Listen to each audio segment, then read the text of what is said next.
window seats or something like that. All right, we're live, guys, and welcome to our bi-weekly broadcast for those Gundam Guys and Friends live. My current workshop is in disarray, so I am here preparing for our show in a week and a half, SCGMC. And let's go around the room and see who's on. So let's go. Nate, what's up? Hey everyone, just working on final touches for this PG stray that I'm working on. I'll be working on decals and panel lining today. You gonna finish it by the show? Oh yeah, for sure. Cool. All right. Let's see here. Matt. Yeah. What are you working on? I'm just kind of finishing up the GM Sniper. Hopefully I'll get it finished tonight. Just doing got all the major weathering done. I'm just going to do some streaking effects, and I think I'm going to call it. I don't think make it any dirtier. It's going to look like a ball of mud. Yeah, I don't think it's dirty enough. You don't think it's dirty enough? Not quite. You can never use too much, right? Yeah. Weathering is one of those things that, you know, the term less is more is one of those things that I say, ooh, yeah. Yeah. But cool. Yeah. Mr. Wine.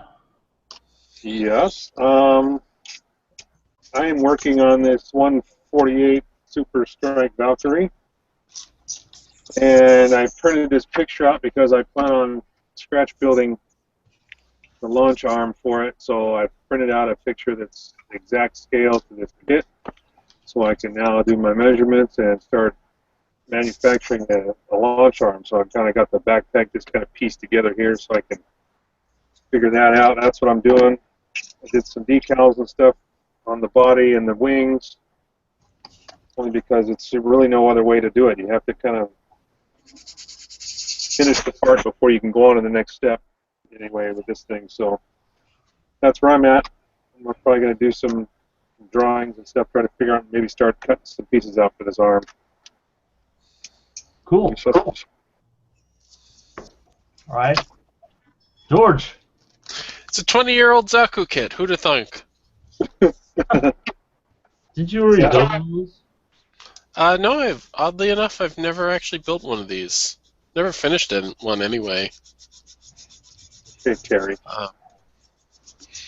No, I did the 1981 Zaku kit, and I did a few high grades, but never the master grade Zaku. Well, yeah, I do forget the master grade. Fuck, it's 20 years now. Yeah, crazy, huh? Yeah, I remember one of those. No wonder they made a second one. We're so old. No, I mean, when these kits first came out, they had all these little add-on areas that you could glue on. You know, these little like. Oh yeah, the little hooks and things. Hooks and whatnot, detail pieces, and those were actually really cool to have. Yeah, I used those on my master grade Gundam. Yeah. All right, we'll try not to make people dizzy with Angel because he has his camera strapped to his head now, and it looks like he's casting. Yeah, I'm doing some casting. So, you know those fingers I've been working on? Yep. Is that Clem casting? I'm casting. Yeah. Here we go again. I am So, the be-all, end-all. I decided to go ahead and let's start over again. Really? Yeah. So, Your wife's screaming in the background. yeah, What's she babbling about now? just that I started over again on these fingers. Oh. So okay. I took a look at the art for this mobile armor, and I just kind of put something rough together real quick. I'll refine them again after the show. I just want to try to get this done for the show, so I'll take this, clean it up, and have this ready, hopefully. Well, you have a little over a week. Yeah, I figured I'll have the all the casting done by tomorrow. And yeah, so here's all my molds. And then That's a lot of money right there. wasn't mine. Good man. Yeah, I offered to pay. There's suckers everywhere, so good I job. offered to pay. Services rendered. Services rendered.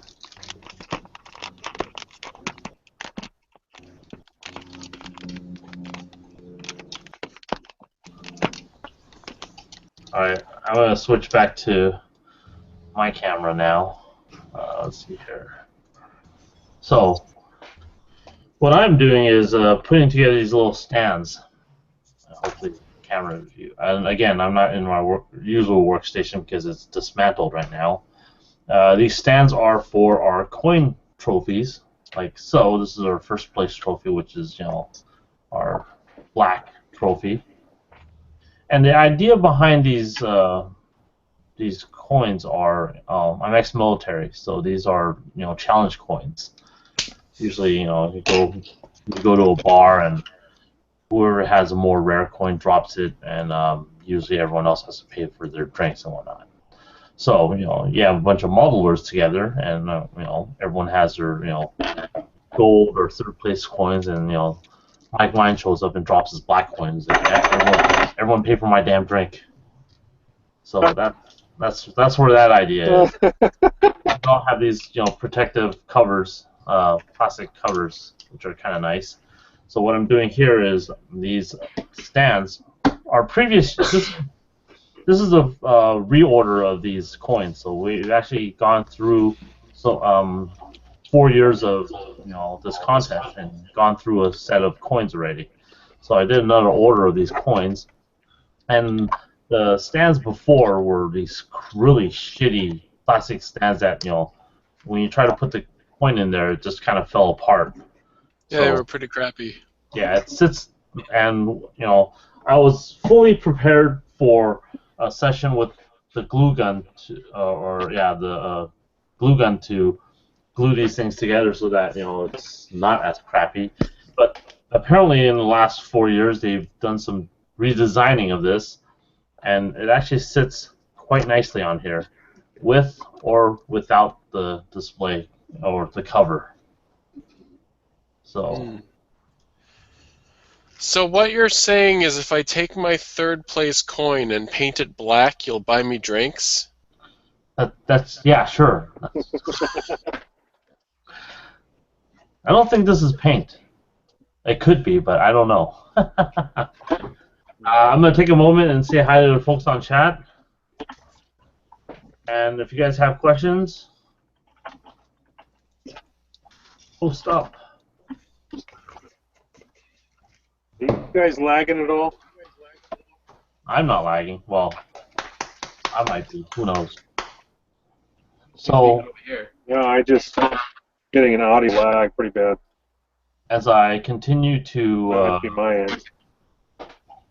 work on this, pass it on to Nate as he's working on stuff. You could chat and build. Nate. Chat and build. It's harder than it looks. It is. It's funny because last time, you know, I wanted to kind of throw guys into the fire so that they could actually, you know, learn about this build process or this presentation process and kind of throw them to the flames, you know, sink or swim type thing. And they did a really good job. So thanks, Nate. Thanks, George and Mike for really stepping up. And I think they have a better appreciation for, you know, this. There's a decent amount of work that goes into, you know, these presentations, and that, you know, you don't get to work on stuff. You just get to sit here and chat and scroll around to different people, like, you know, Matt, and see what he's working on, and, you know, question him on, you know, his sexuality and stuff. Yeah. Wow. Well, that took a whole different direction. That's totally open for debate.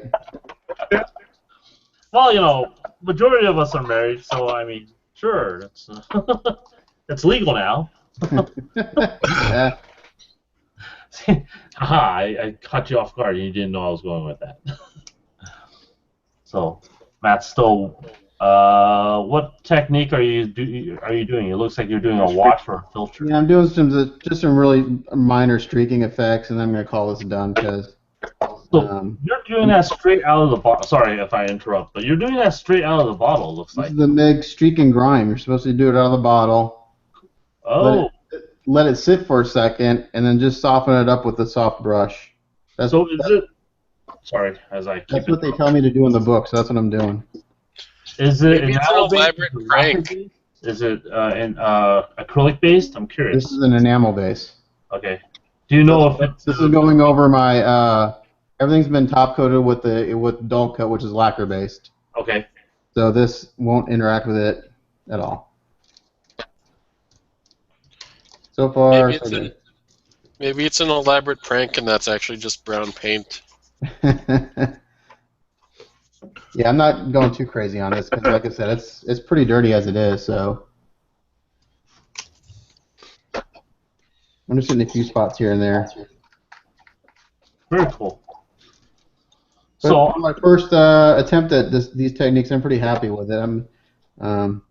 It's probably it probably is overkill, but I like the way it looks.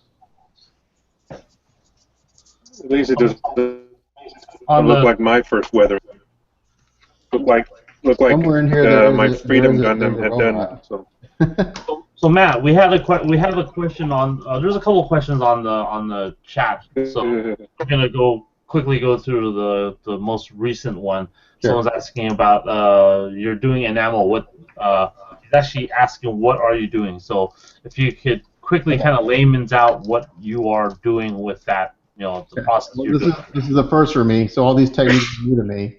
But so what I'm doing is I've done all my rust technique and everything and chipping and all that. So as a last step, I'm using MIG or ammo by MIG. They're streaking grime for I don't know. It says for DAK, whatever the hell that means. Streaking grime, and this is an enamel base, basically like an enamel base wash. But it's actually a little. I have a wash right here that I'm also using, but this is quite a bit thicker. So I'm just dabbing it on my brush, a very small amount. I found out a very small amount goes a long way. And like on this side skirt, for instance, I'm just picking a spot that would have a shadow, like underneath this pan right here. And I'm just kind of brushing it in there. I'm not being too neat about it. And I just let it dry for a second. And I have a kind of a stiff brush here that's soft, but it's got a little bit of enamel thinner on there. And I'm just taking it, I'm just dragging that streaking grime down. And then you blend it into almost to where it's gone, and as it dries, it looks like rain streaks. So as it dries, it looks like this piece has been rained on. It's a pretty realistic effect, especially considering how much rust I have on this thing. It makes sense. So the one thing I'm noticing about this is that this is a very green tinted material. That's kind of why I'm using the brown wash also. I'm kind of mixing the two. And this is I think it's a little green, but I don't know. But it seems to be doing pretty good. But you won't be able to see it on camera because I can barely see it in person. But that's the whole point. You don't want it. Yeah, you don't want to be able to see it, otherwise, it's out of scale and whatnot. Yeah.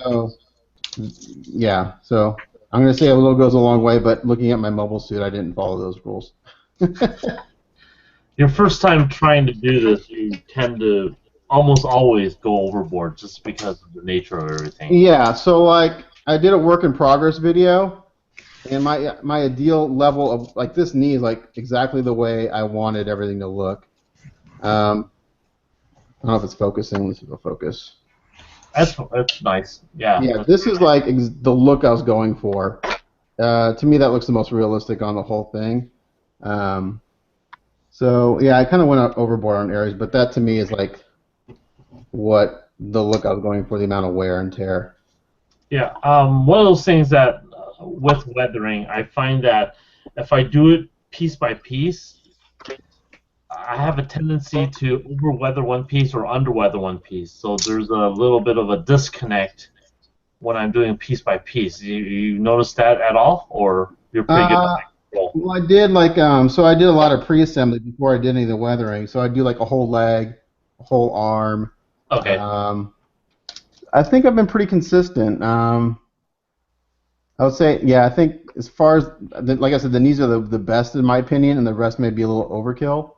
But I think once it's all together, it looks pretty consistent in my opinion. But I didn't find myself struggling to go back and forth and like matching other panels. I just kind of was thinking in my head, where would this piece get the most amount of weathering or rust or whatever, and just try to apply that.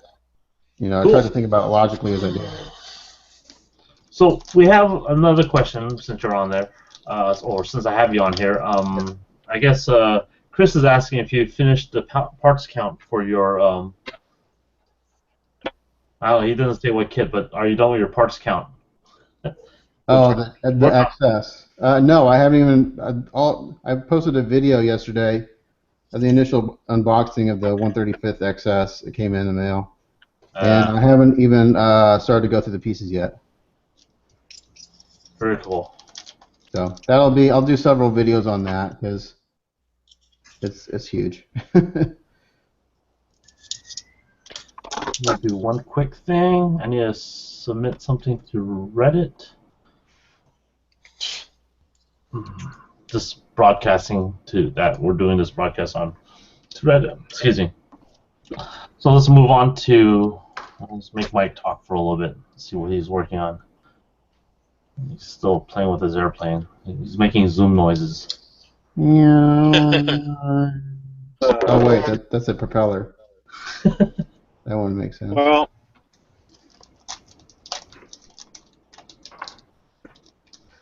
I think Mike's lagging. Anyone hear him?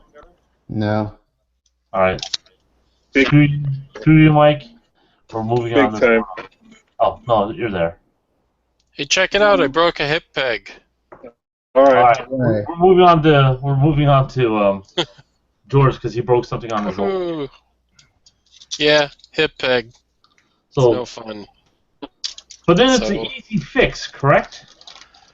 Pretty easy. Yeah, I'll be fixing that a little bit later. So a lot of people online when they're working on stuff or building their kits, they'll break a joint and they don't know how to fix it. You know, simply just gluing the joint back together is not really a solution because that it'll fall apart. So this is a good opportunity to kind of look at how he solves this if he wants to solve this now, which I don't think he wants to. Not at this particular. I'll get to it. I'll get to it during the broadcast, but. Okay. So if you guys look at the picture where his Zaku skirt is, he's missing one hip. Right there. It's broken off. Right here. So if you stay tuned, we'll find out how he fixes this. How's that for a teaser? I'll take a part from another kit. No, that's not the right way. Alright, and we go back to Swivelhead Angel, who looks like he's knifing his resin. He puts himself off mute. Yeah, no, I put the camera back up top, so I won't have the dizzying effect.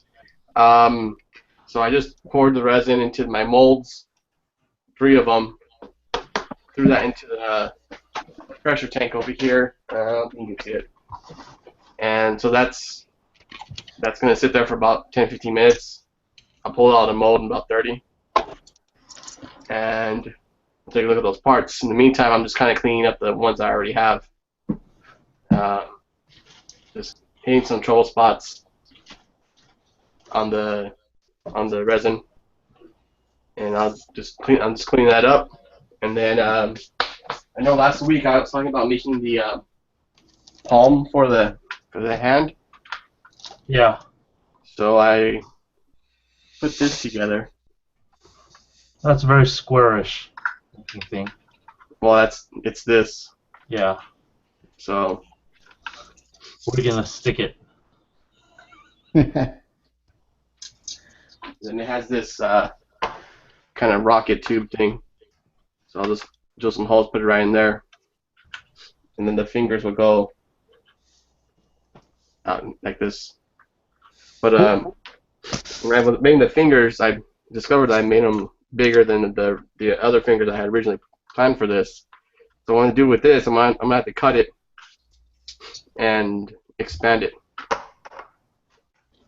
So I'll be cutting this in between each knuckle here and adding some styrene to expand the hand out some more.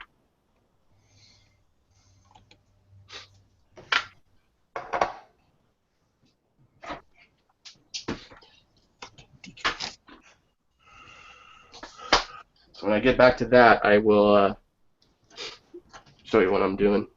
Cool. All right. We'll bother Nate again. Don't bother me. He's freaking. So I'm putting on these decals. I ordered decals. From where did you order the decals? This is kind of a sore subject. I customized some decals, and I didn't know Samuel Decal was going to be on vacation for like ever. So he couldn't print out my decals in time for this to be done. So I ordered just the regular PGS Stray decals off eBay. I got one of the 3 in, and then the seller for the other 2 went MIA. With your money? Well, he didn't respond. Like, he didn't send anything. He didn't respond to any of my messages on eBay. eBay finally stepped in and said, "Hey, we'll refund you your money." It's like, well, that doesn't freaking help me much because I need those freaking decals. No one looks at the decals. Get away with this random, random writings on there. So I thought it'd be cool that I could make my own, but this kit, the way I painted it is too dark for just the regular inkjet decals. So you can actually see the ones that I made myself, but they don't stand up against the black and the dark grays on this kit. Yeah, you really need a white. Even with the white, I mean, I'd have to cut around everything. So basically what I'm going to do is I'm going to take the one set that I did get and then, scraps I had from other kits and see what I can do with it. But it's really pissing me off because I really had a vision of what I wanted to do with the decals. Cool. Sucks. Yeah. Okay, looks like Mike rebooted his laptop, maybe? Nah, he's still not there. Right? No one sees him. Bad. Alright, going back to my camera. So I'm done snapping together my stands. So how this works is we have 11 categories for a contest.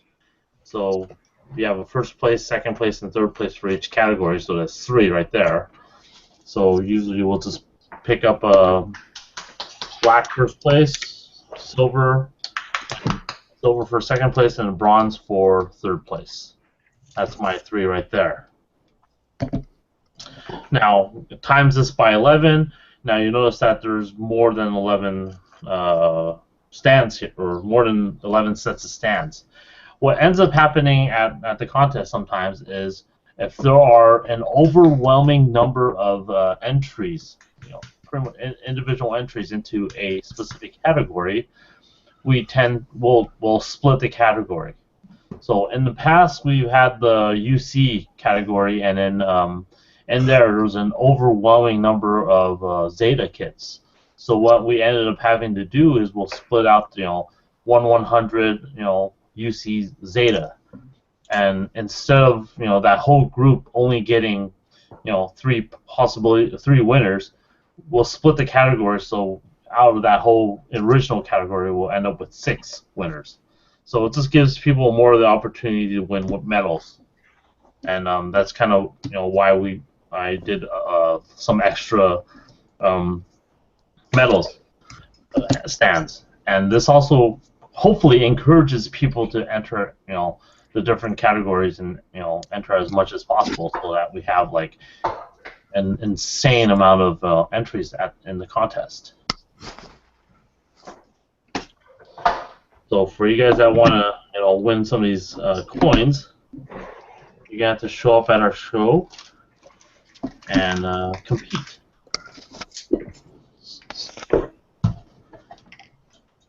These are done, so I get to put them away.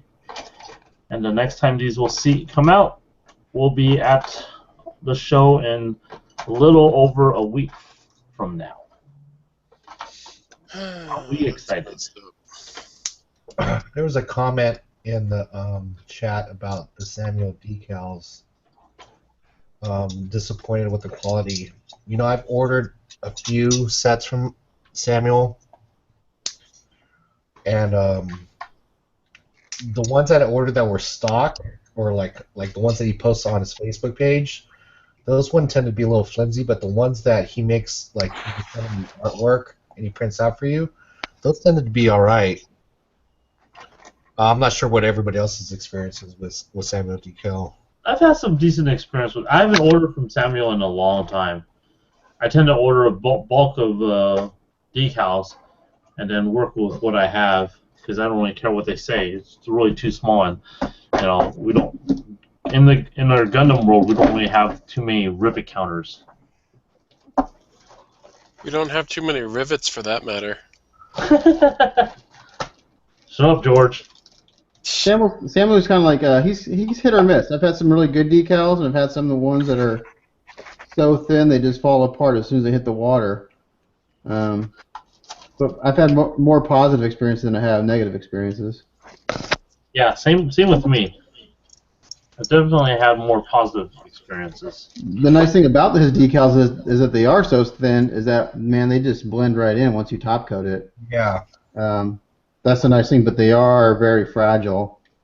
I remember doing my Death Scythe Hell Master Grade, and I bought his set, and it had the huge decal on the back, which was 2 pieces. And that one decal probably took me 2 hours. It was just very flimsy. It kept breaking up on me. I was determined to make it work, so it looked really good. But when I was done with it, it looked awesome. But man, I just about threw the kid across the room several times. It was just several times going back and forth between wetting the decal, setting, then putting setting solution on it, re-wetting it, resetting it over and over again until it finally just until it eventually smoothed out.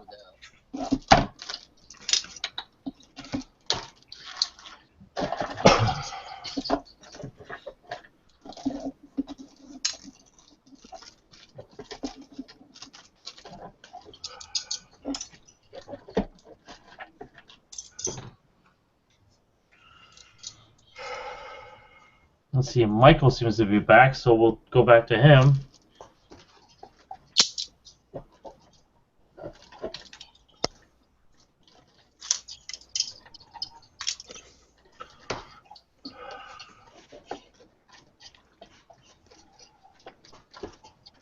Of course, you can't hear him. Mike, you on mic? Mike, you on mic? He's looking at his computer. What's going on? Well, Too much dust. Hey, nothing's better than Mike on mic, man. I'm telling you. Whatever floats your boat. On mic. Alright, we're going to go back to George. See what he's drilling out. Drilling a hole in a part. Okay, so why don't you say something that you're working on this now? Now people miss this. Alright, sure. Like I mentioned before, hip peg broke right here. I've since stripped most of the kit apart so that I can deal with it without other stuff getting in the way. So I got this here hip peg. It's broken off. Not going to be able to glue it back on. I cut a piece of steel wire that I'm going to put in there after I drill a hole through everything. Except this drill is kinda crappy. I think it's a Harbor Freight drill. That would explain it. Made in China wonderfulness. You get for what you pay for at Harbor Freight. Yeah, as with most things.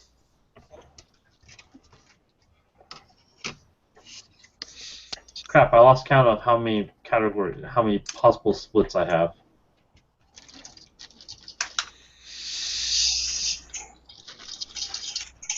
Eh, 15. Is there a set number for the splits? No, we don't have a set number. It's just I have them on hand just in case we do have a split. If we don't have a split, then we don't have a split. So it's just more of like they're on hand so that I don't have to run back to the house and go grab more metals and whatnot. No, Can anybody hear me? is there a magic number on the amount of entries that determines a split? No, we don't have a magic number. It's more of what's on the table. I mean, if there's 12 entries for let's see here. What's a better example? So what if there's like 30 entries for build fighters? Yeah, if there's like 30 entries for build fighters, then we'll build fighters is gonna be hard to split though. Finding a commonality, like if 20 people enter bear guys into the build fighters, then we have a bear guy category, So it depends on if there's 20 entries in build fighters, yeah, definitely we'll split it. So something. Am I on mic now? Can anybody hear me? No, we Yeah. can't hear you, Mike. Yes, you can. Best kind. Finally. All right, Lee joined us. Lee, you gonna be on camera or just gonna be an icon? So build fighters is non-UC, even though they probably like some of the kits are like UC, right? Depends on if there's 20 entries in build fighters, yeah, it's definitely we'll split it. So something. Am I on mic now? Can anybody hear me? No, we can't hear you, Mike. Lee, you're gonna have to mute your video. Okay, you're on delay. My what? Derp. Lee, you gonna be on camera or just gonna be an icon? Welcome to the group, Lee. Yep. Lee, someone mute. Whoever's watching the thing, mute. Yeah, thanks. Yeah, There's a delay and it drives people nuts sometimes. Yeah. What are you working on, Lee? RGZ. Looks like it's a bunch of parts on it. Yeah, I gotta clean it. It got too much dust on it. Over your mic. My mic? My mic is too loud? Your mic is good. Oh. At least it sounds decent right now. This is what I have so far. So those are what, gloss coated? Yeah. Just to finish and prepare for, I guess, panel line and decals. Cool. And some over there, but you can't really see it because of the lights. There we go.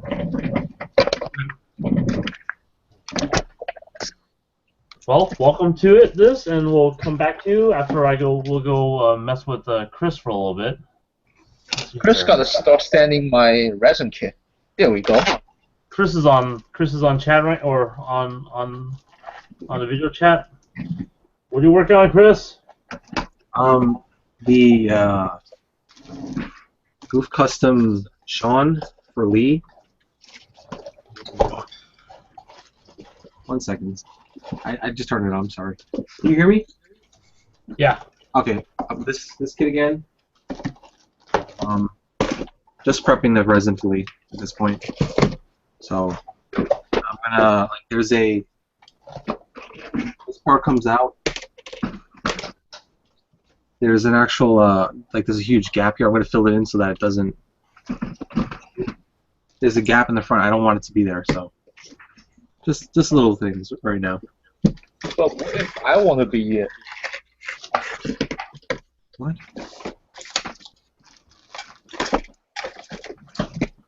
I'm gonna mix some polyester putty for that. Some cardboard and. So someone, as I interrupt this, wow, you're using polyester putty. Cool. I like using this stuff. I find it a little too porous. Well, it's just a filler at this point. I'm Yeah. just filling in a gap. That's all. So. Damn these things. That's using a lot of for just a small gap. That's never mind. No. I mean, it's like the part goes. This edge here goes like if you put it in the front, you actually see the space around the inside. So I want it to fit in there nice and flush. Oh, okay. Oh. So we had a question on the chat. Anyone has anyone built the HG Barbados / Grays? No. Yeah, it's a very new kit, I think. So I haven't done anything with. I haven't done anything. Period in the last couple months. I have no real interest in it. It looks kind of cool. I'll probably get the 100 when it comes out. Yeah. So right now, it's whoever has unboxed it online, I guess, is legacy. I mean, there's a bunch of a lot of guys have already painted it and stuff, you know, on Facebook. Go to I build Gundams and Proud, and there's like 500 on there. Nah, let's not make fun of those little Facebook groups. Yeah, I'm just saying, if you want to see one, that's where to go. Wait, little? 20,000 strong.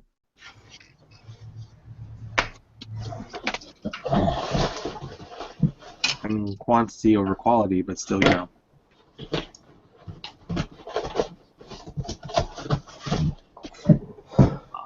Well, I have. Let's go here. Chris, how's the resin quality wise? Good. I'm about to buy more because November 11th, the big sale's coming up. So you better take a look at the website and let me know if you want any. All right, cool. What site? Let me find it for you guys. He shops on Taobao and all that stuff.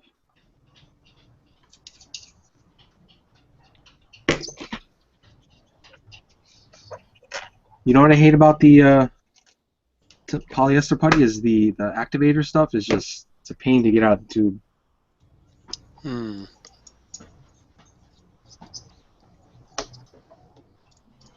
So you actually prefer that over like epoxy putty of some sort? Like you mean the stuff you gotta knead together? It's the pain. Yeah. I mean it's such a small gap. I kind of want it to be able to push out. Okay. Oh. So you're gonna just like throw it in there, squeeze it out, and just kind of sculpt it out of there. Yeah. Okay, that makes sense.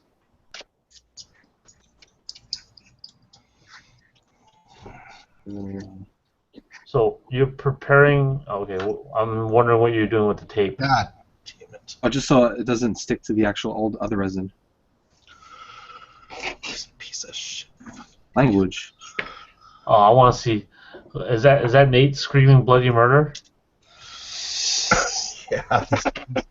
Decals suck ass. Well, you always have someone run by your house and as you're concentrating, loudly bang on the door so you screw up that decal. Angel gets that joke. Time to move on. Time to move on. That guy will get a negative rating. Who is it? No one will look. No one's gonna focus on it, especially now that it's been broadcast and we've discussed it ad nauseum. No, we're not gonna, at the show. We're not gonna make any mention of it. Hey Nate, is this Focus on that point. Is this Global Toys? Actually, no. This one. Well, let me check real quick. Okay, Lise said something about the link. I think. Yeah, that's a link for the Dreamcast kits. Oh, dcmodel.tabout.com. Okay. Yeah. The price on there is gonna change on November 11th. but the Why person, November 11th? because it's a special day for super sales like our Black Friday, but for China, you know. Nice. Cool. I posted this up on the chat for the YouTube. Sure. People are playing with it. You could order it using American credit cards nowadays too. So That makes it a little not easier. yeah, and not as hard as before. Also, I don't need you anymore. Well, if you use me, you will get a regular price without getting charged for the foreign transaction fee. But you know, it's up to you if you want to spend like another 15% extra. For you it is. Right. Services rendered, Chris. Services rendered. Why do you think I'm making this move? I just kind of want to sneeze at that site. Parts go everywhere. I hope you have carpeting. That's messed up. All right, let's go back to George since he was working on. He's still drilling. Oh wait, he's almost done drilling the part out. Yep. I drilled half of it. Now I'm just doing the matching hole on the other side. So the process for this, George, is Yes. you're matching it up so that you get it perfectly aligned, correct? Well, reasonably perfect, but yeah. So you're drilling it from the good side through all the way to the broken side, correct? Yep. Just basically trying to get a starting point here so that I can then drill through the rest.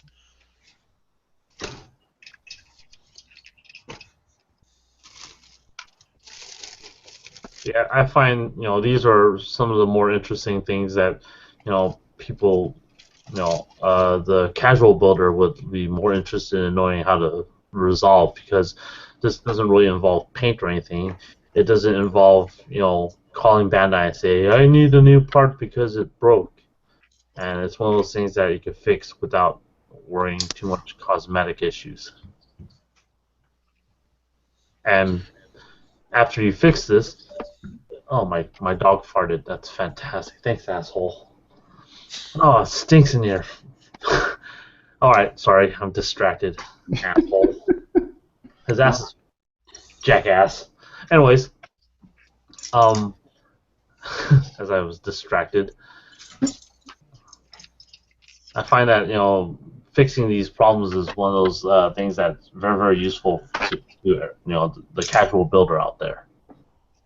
Yeah, and it does come up a lot on slightly older kits. If anyone's built a Sinanju, the first version, that peg that connects the torso to the hips breaks every time. Wow.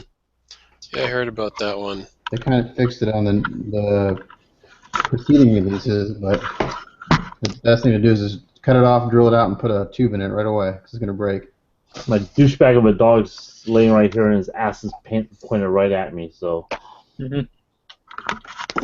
Jerk.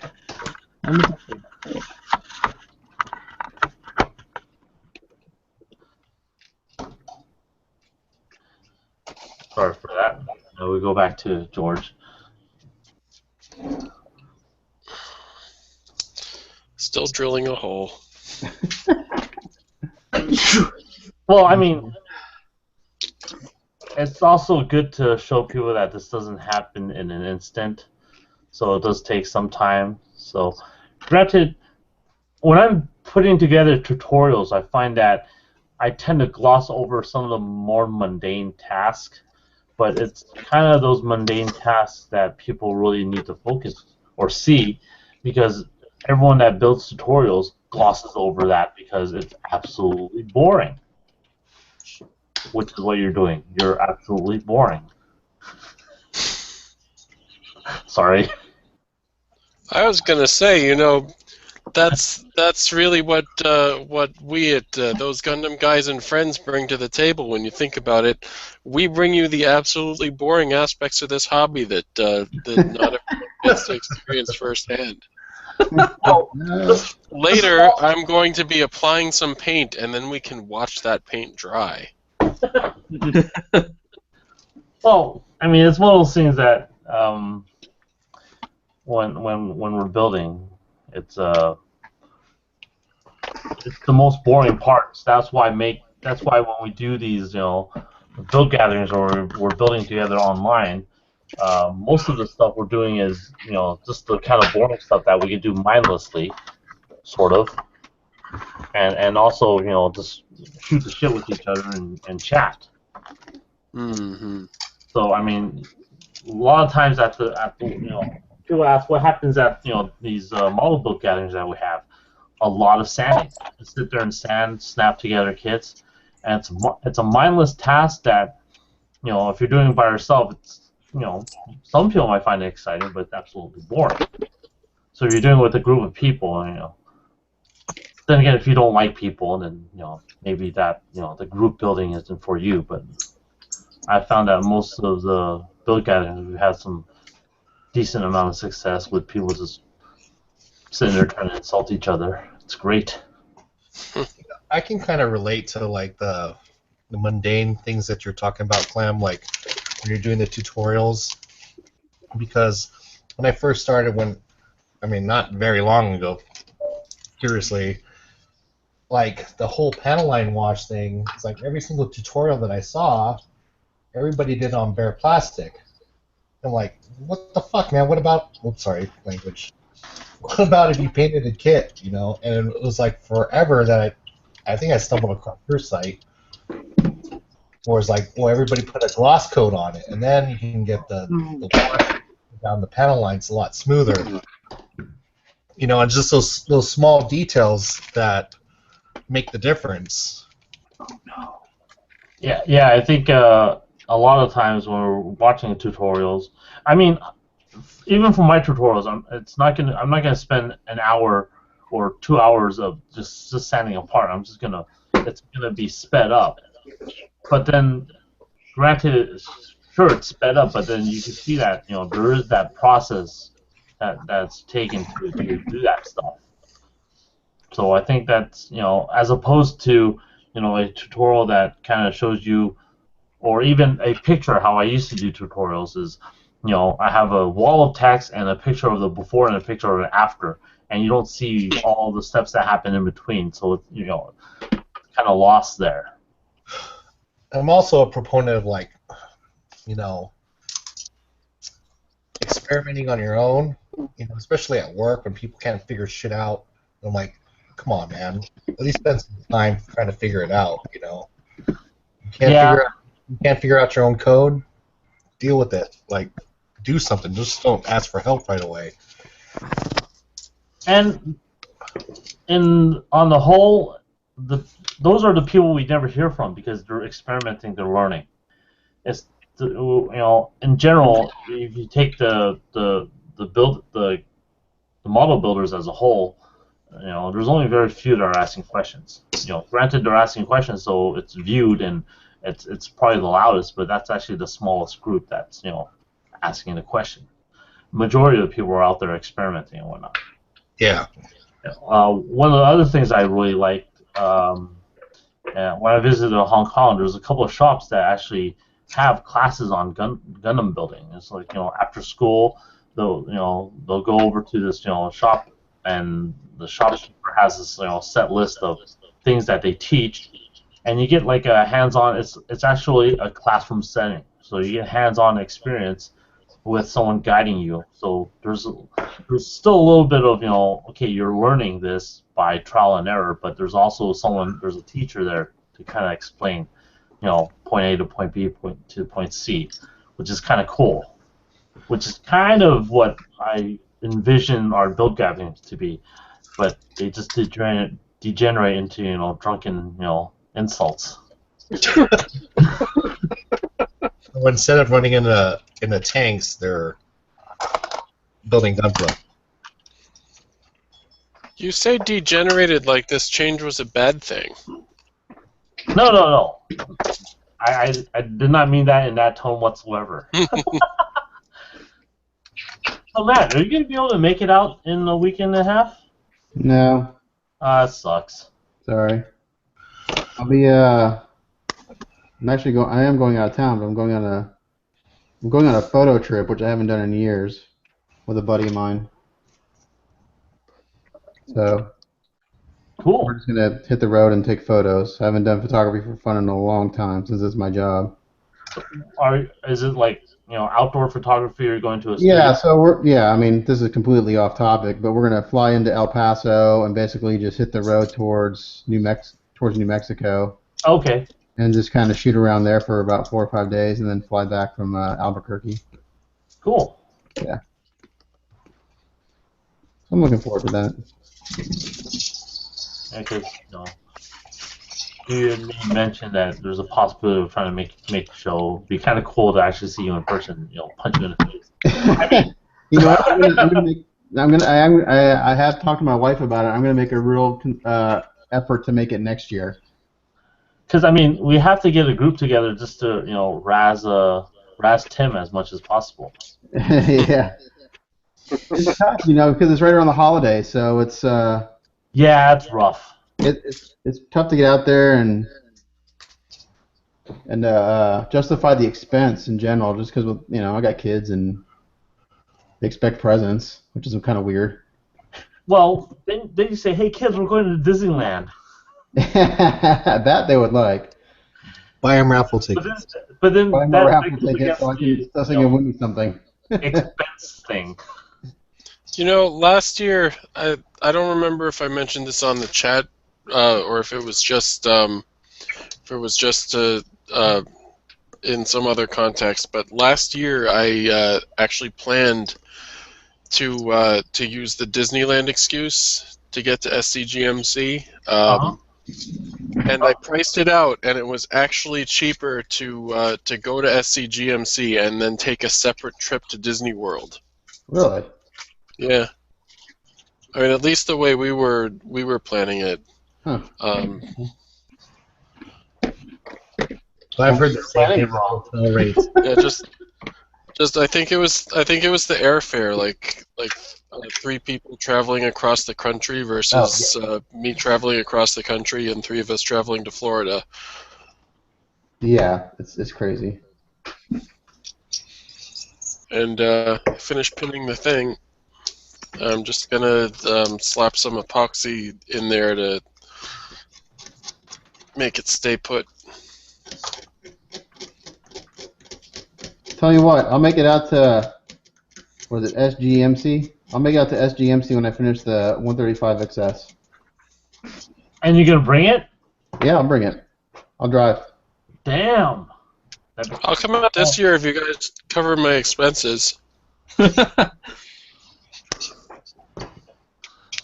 I hope you're ready to bend over, George. Sorry you couldn't make it, George. So is your couch still open? Huh?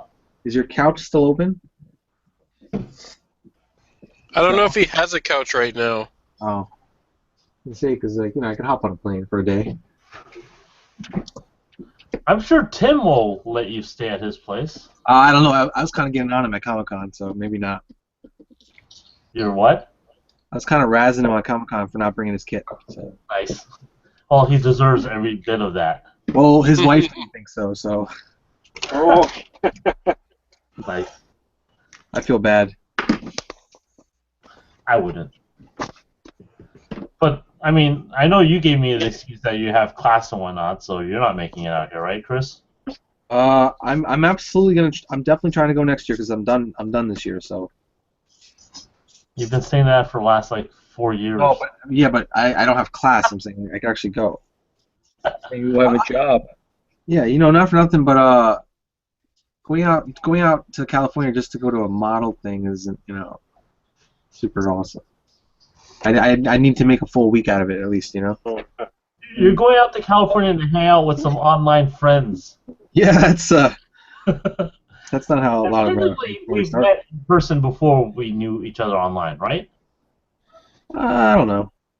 So yeah, you're going out to California to hang out with some friends. Yeah, that's how a lot of rape stories start. But whatever. Well, Just jump and chill, man. If you're not a tattletale, then it wouldn't happen, okay? The new thing is called Gunpla and Chill. You'd be surprised at how many people show up to these boat gatherings we have and realize, okay, this is not as uptight as it is, or it's not as geeky as they expected, or it's not as it's not what they expected when they show up. I mean, a lot of people when they come to our gatherings, first time they show up, they already have an escape plan written out. They're the Plan smart ones. exactly. It's like, okay, we'll show up for like 5 minutes and get the F out. And then they end up staying for like 4 hours and realize, wait, I had plans that I just bailed on. Yeah, my escape plan was a handle of Jim Beam in my truck. I was like, if these guys are tools, I'm going out here and drinking some whiskey. Yeah, and now we can't get rid of you. Then I know. he ended up putting the bottle inside. Here, let me drink this. Yeah, now Nate's the instigator. You know. All right, going back to what George is doing. What are you doing, George? Well, still epoxying this pin into place. And unlocking my display because it went into screensaver. So you're using an epoxy glue. Yeah, JB Weld in this case. Okay. So you glued one side together with a pin. Yep. Don't poke yourself. Kinda, yeah, I don't want to do that. These steel wires can fuck you up. Yep. So basically, just took the hole and tried to get as much epoxy in there as I could. Then jammed the pin in, and now I'm going to do that to the other side as well. I don't know how much I'm actually going to be able to get into this side.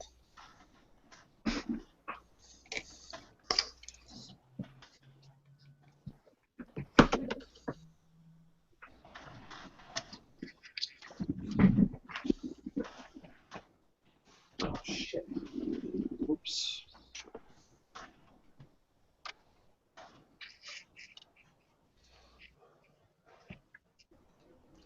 So you're shoving epoxy into that hole? Is that what you're doing? Yeah. Okay. Because you want that pin to go straight through. Well, once I got the pin in, I want the epoxy to cure and hold the whole thing together. So your JB weld, it's 5 or 15 minutes, or how long is that? I don't remember. Good answer.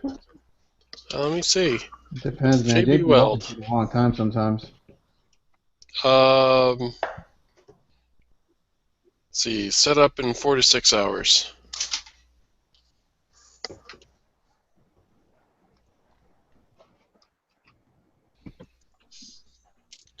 Yeah, this part, it's actually a little bit hollow inside, I think. So, it's going to be nearly impossible to get enough. What's that? It's a weak area. Well, there's that, but also because it's a little bit hollow inside, it's got some kind of bubble in it or something. I can't just jam epoxy putty in until epoxy, not epoxy putty. I can't just jam epoxy in there until it starts coming out the other side because that would be way too much. It would just take too long to make that happen. So I'm just kind of getting a fair bit, and hopefully it's enough. Put a little bit on the steel pin too.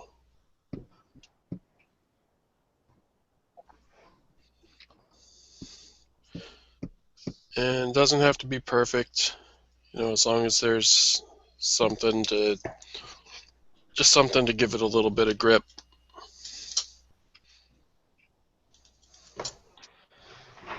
This thing's getting in the way.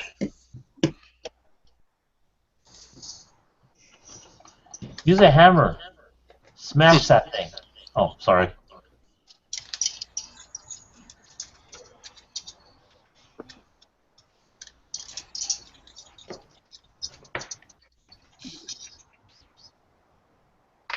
I'll laugh if he snapped the part. That would be really funny. That would be good comedy, in my opinion. I mean, you know, I'm not like a great comedian. I can't like define funny for you, but I would laugh at that. You know, if I were watching me and that happened, I'd get a good laugh out of that. We can't laugh at ourselves. Who can we laugh at? George.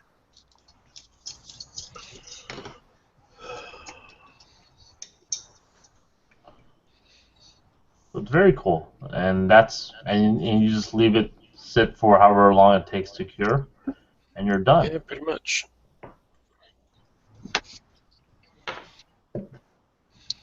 Hey, Of we course, did you know, something. it doesn't get to real comedy until I stab myself in the hand with this metal pin. There's a way to make it happen. Yeah, I can see that happening. I'm actually hoping and looking forward to this. Now, see, when you were talking about coming out to California to hang out with friends, I know you were using the term loosely. Oh, you know, if we weren't friends, I could care less. I care more when we're friends.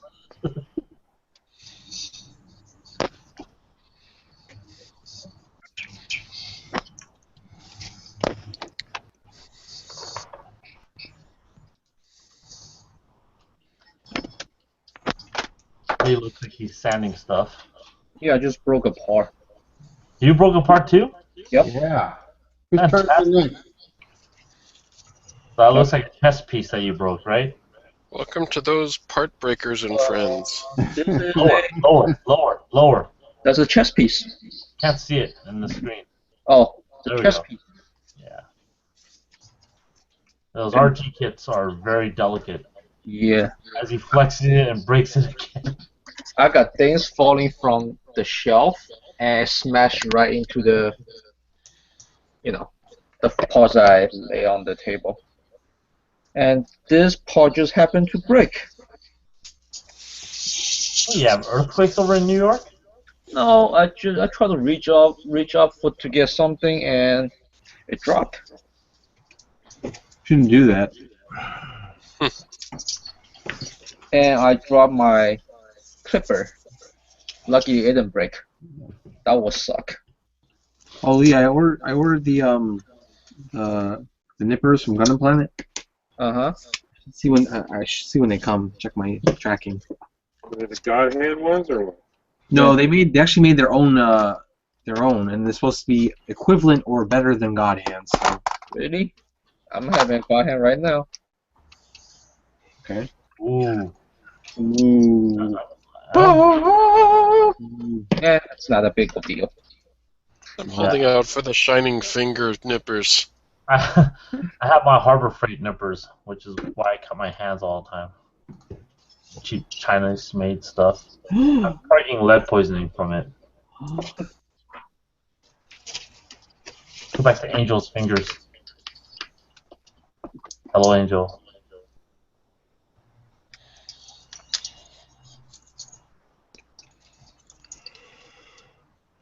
Can't hear us because he's mute. Let's see if I can unmute him. I can't unmute him. Son of a bitch. Looking at the screen or making fun of him. All right. So I just cut the top part of the hand. These two knuckle pieces, so I can try to expand it. I might cut it down the center here too to expand it out. What I'm gonna do is I'm just gonna fill it with some styrene pieces.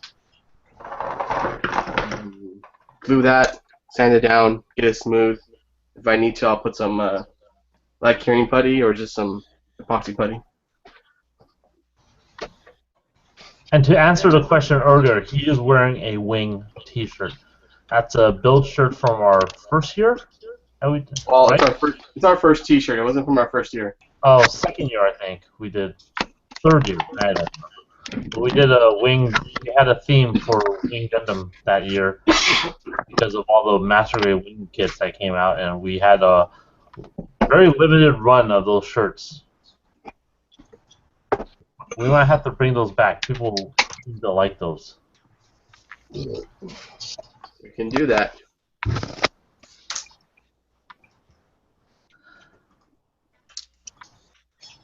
Let's go back to Mike. He looks like he's pouring drinks. And probably lagging again. Can you at least hear me? Yeah, we can hear you now. What? Okay. Yeah, I was trying to show you what I was doing earlier, but I basically have this aluminum rod. This is going to be the structural support of the launch arm. So I have my drawing here, and I'm basically using that as reference. I'm starting to cut out some slot plate pieces here that I'm going to just start assembling the arm slowly but surely. So I'm just laying it out on the board here to kind of see. I gotta bend this rod to a 90 degree here, a little bit of a, I don't know, 30 maybe 45 degree bend, and then I have another piece of this aluminum tube that's going to go down the center of the backpack, and that's going to be basically the structural support inside the Valkyrie, so it'll be able to hang from the launch arm. Otherwise, it would just fall apart. There's really not much to connect this piece to the body.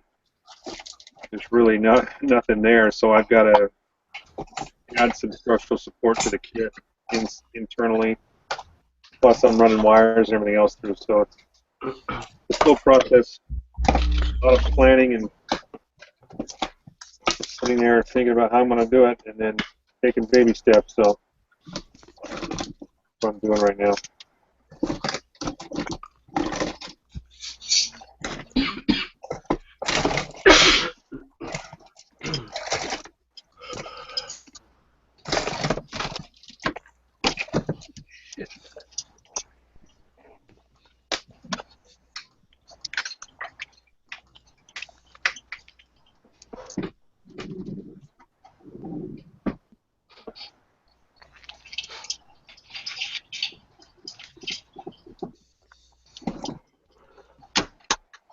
Hey, Angel, take over talking.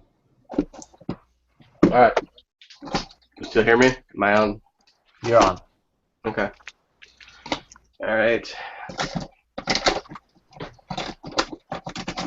Go bug Nate. Or actually, you know what? Let's look at Matt. He's got something interesting going on.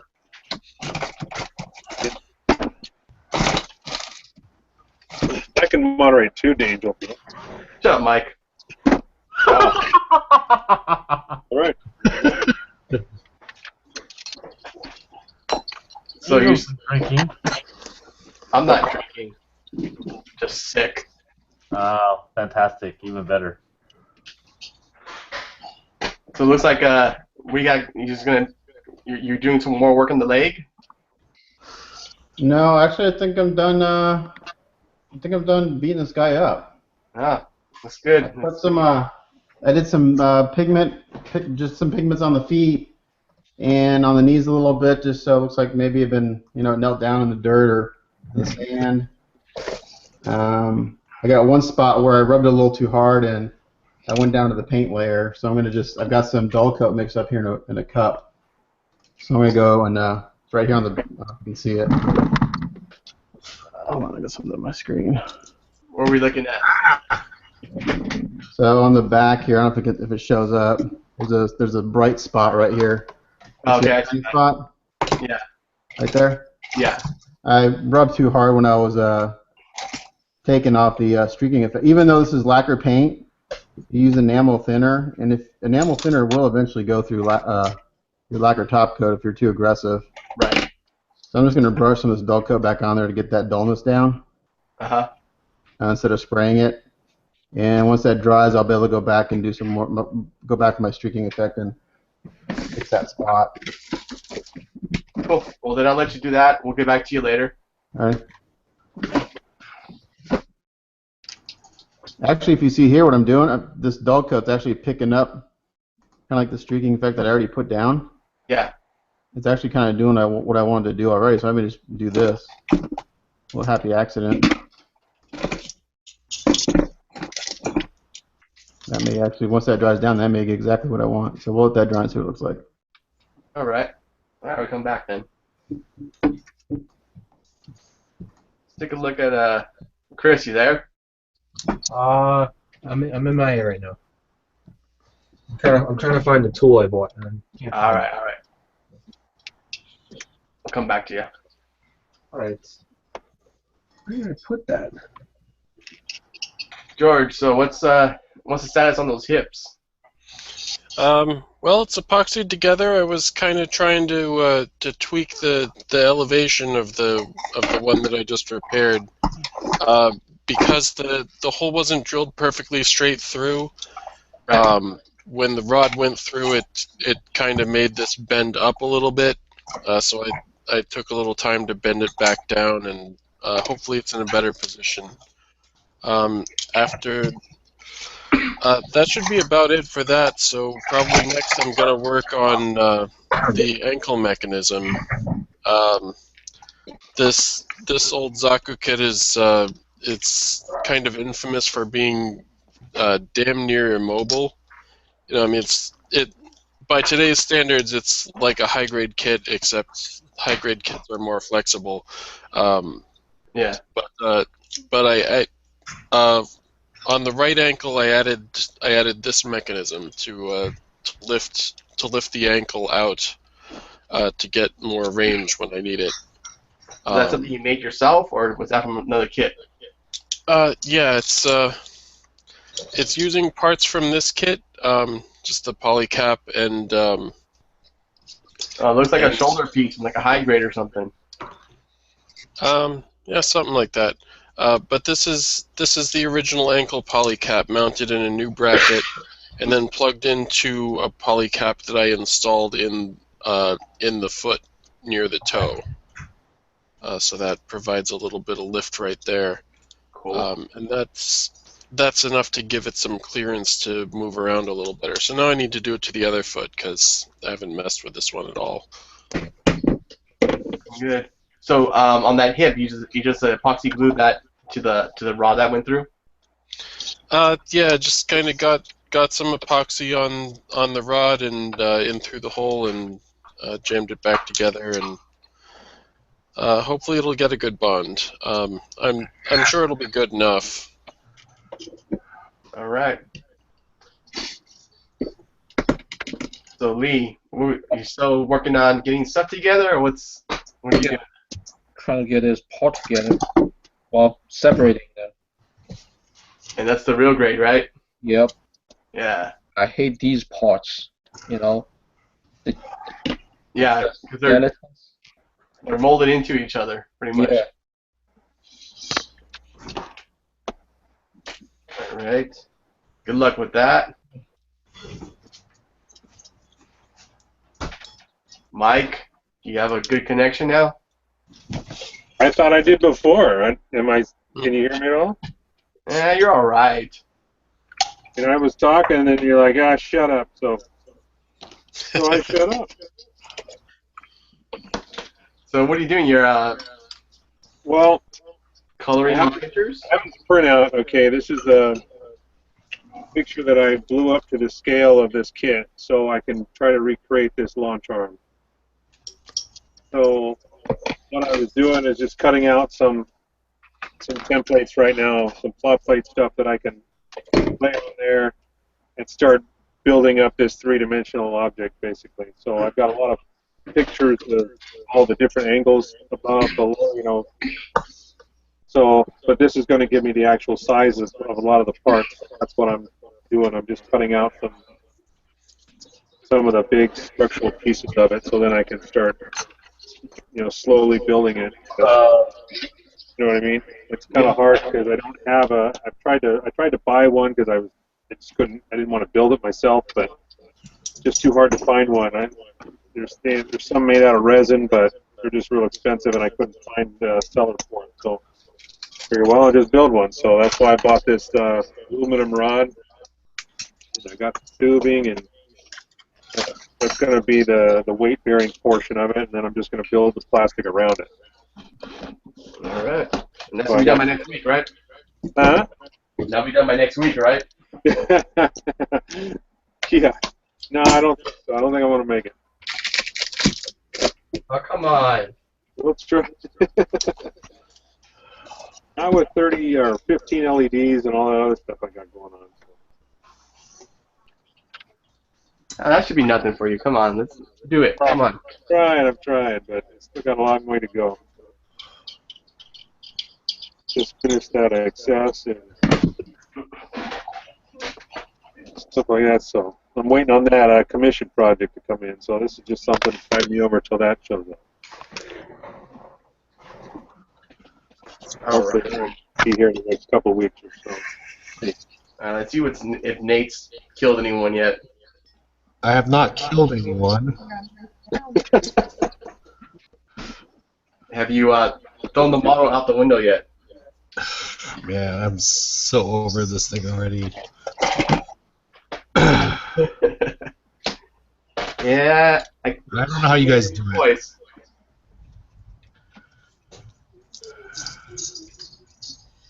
So, what's going on? Did you lose a part inside of it or something? No, I'm just like literally taking. What is echoing that bad? I'm just salvaging decals from other places to put on this kit. So I'm not gonna have any of the big glorious rehome or whatever Astray decals on this anymore. That rehome one is not working for you, or what's wrong? I ripped 2 of them.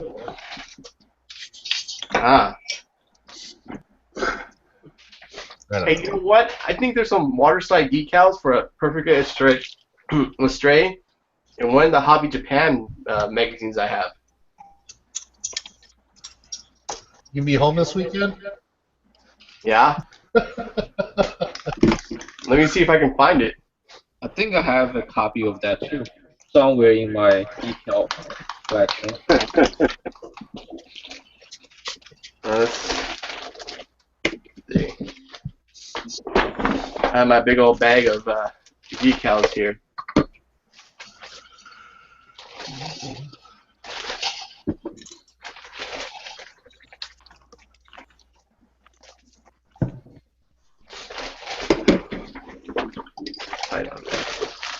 Alright. Let's see, what can I pick on now? Ah, Chris is back. Yeah. I found it. I bought this Citadel tool. I forgot what it's called, but it was not cheap. But like you know when you have a mold line on a corner, how like if you scrape with the knife, it won't be round anymore. Yeah, it'll flatten it out. This has got like a nice little curve thing to it. It's like on this part here. I don't know if you can see it. There's the point mark. So if you just scrape it away slowly. I mean, it's made for plastic, but it works nicely, and it doesn't actually flatten the part. Nice. So it'll keep a nice round. Yeah, and it's not a perfect arc, so you can depending on where you put the tool, it's a little less curved. It's still amazing how clean that resin is. Yeah. So Lee, I want this kit when you go order the new ones. Oh, okay. Same one. Okay. I need one from my collection. I need to deposit some money. Okay. Just this one? Well, let me know in the next few days. Yeah. I gotta give you money for that just the cannon too. What? For the master race. Okay.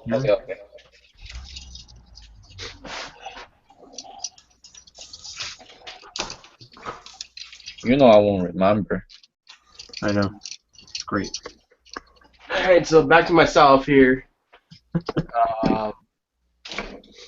So what I got here is the parts separated. Figured one of these little pieces here will be enough space to go in between. So it's all I gotta do is pretty much just size it up, and glue it in between each one. Angel, And is that the 3D printed part you're fixing, or? No, this is like the hand. I just scratch build it with some styrene sheets and stuff. Oh, so that 3D one didn't work out? There's a semi-question in the chat. Okay, we'll get to it in a second. Oh, I'm sorry. Yeah, no, the 3D one, I actually went and found some actual art of the piece that I'm making for the mobile armor. So I went ahead and redesigned it, and that's what I've been working on casting here. Ah. Some new fingers.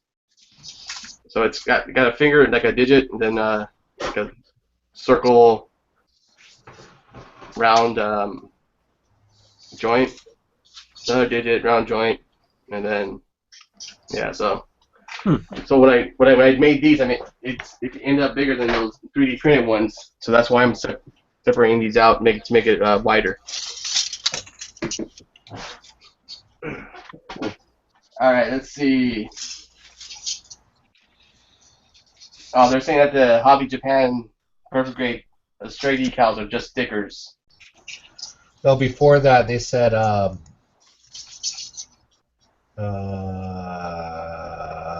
to cut claw plate. Claw plate? I mean, you can. I have the hobby knife here, or the hobby saw actually, with a miter box, and I use that to cut. Or you can use the backside of an X-Acto or just an X-Acto with a straight edge if you try to make something straight. There's any way you cut stuff, I mean, you can probably use it. How do you guys cut paw plate? Well, that's what I'm using. I'm just using my my regular X-Acto knife. Yeah.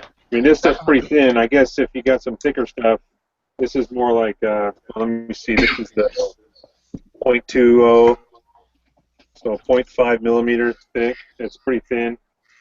I know they make some 1 millimeter stuff, might be a little bit harder to cut that way. You might have to take a few more passes at it, but this stuff cuts pretty quickly.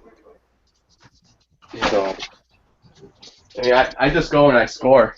No matter how thick it is, I just go and score with an X-Acto knife. yeah, it's probably a good idea not to try to cut it too deep all at once. Just take your time and you'll get a better cut that way. And you won't stress the plastic as much, I think, right? Yeah. I do that for the plexiglass too. When I need something clear, I just go and I just sit there and with a straight edge, preferably something metal, little ruler, and just sit there and score at it. Yep. Get yourself one of these little 6-inch, 15-centimeter little straight edges. These work really well. Any kind of metal straight edge, I think, is probably best. I also use I have a couple of these things. Like, it's nice to have for your well, I guess you can't see my picture. 1 second. Coming over to you. Okay. Yeah. Just like you can right up on the edge of your desk and make a mark. I also got that the cutter, the chopper thing. I don't like it. What'd you say it was? It was a cutter or what? I have this. Hold on, give me a second. One second. Okay. I got Get to the chopper. this thing, the chopper. Oh, okay. It only has it cuts an inch, so you can only cut little pieces. So if you want to cut something big, I do what Angel does. I just score it, and then. So hopefully that answers your question. Don't buy the chopper. It's expensive. It's a waste of money. Yeah, it's expensive. I know that thing. It's a waste of money. I mean, it's good if you're cutting a bunch of angles, like a couple of hundred. Yeah, that's great. But if you're cutting one little angle, just cut it with your knife. Mind you, I'm not a scratch builder, so don't ask me. Yeah, neither am I. I mean, I don't do a lot of it. This is something pretty new for me, trying to build this arm. Yeah. I'm still in the early stages of it. I mean, really, I'm just going to time and build it out. It's just, like this, I've got a couple of pieces here. I have the back section just kind of popped together so I can use it as a reference, but take these two pieces. This is kind of at the front of the arm. Way out. I don't know if you can see that or not. Hey, for the contest, are you guys allowing people to bring entries from other people? Don't think that's allowed. Okay. By proxy? Yeah. I could be wrong. I think we've done it before. I think that's a good question because I had from the bill gathering on San Diego on Fridays. There's a lot of Navy guys that want to submit stuff, but they're not going to be here. So that's actually a question I was supposed to ask Clem. Hey, Clem, you still there? Could we make an exception for obviously for military? But I mean, Yeah, we allow people to enter by proxy. We've done it in the past, so that's not a problem. You know. Is Meads going? Meads is going, right? I gotta send him something. Yeah, absolutely, it's not a problem. I mean, the goal is to be as open as possible. I mean, no, one rule we keep is we don't allow people to bring a kit that's been entered before in the previous year.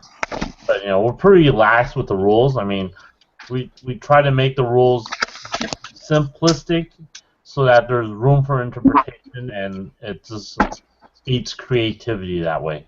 Mm-hmm. It also unbounds people, and people kind of need boundaries and fences to, you know, and pathways to walk. But then, you know, you open up the field and let people run as however they want. So are you saying Gunpla is freedom? Yeah. It's only a matter of time.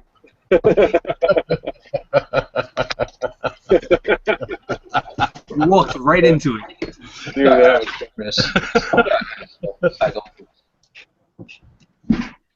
As long as it's not a Bandai run contest, then yeah, I think so. Hey, I got a question for the crowd. Maybe for Clem. Go for it. So when you weather weapons, what's a good technique for weathering like this beam rifle here?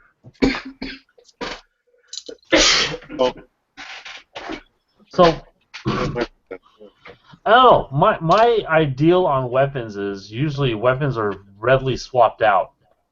Okay. You know, so that you could weather. I mean, generally, like from a real life standpoint, and you know, your weapon will get pretty dirty, just from dry brushing and whatnot. But it's not gonna be out there long enough for you to, you know, especially for a ideally Gundam thing. It's not gonna be out there long enough for it to get as weathered as your suit should be. I was just thinking dry brushing for the most part. Yeah. You could do an enamel wash on it if you wanted to muck it up, and make it. You should do that. And then dry brush the edges to kind of bring up some of those high points that might get scuffed up a little more. But at least enamel wash would kind of muddy it up a little bit, without making it look like it's all chipped and stuff. You know what I mean? Right. Yeah, I don't want to do it wouldn't get rusted. You could do some heat burns on like the muzzle. Yeah, I did that with my painting. Okay. So yeah, like here it's may not show up in camera, but basically there's like 6 colors on this. Yeah.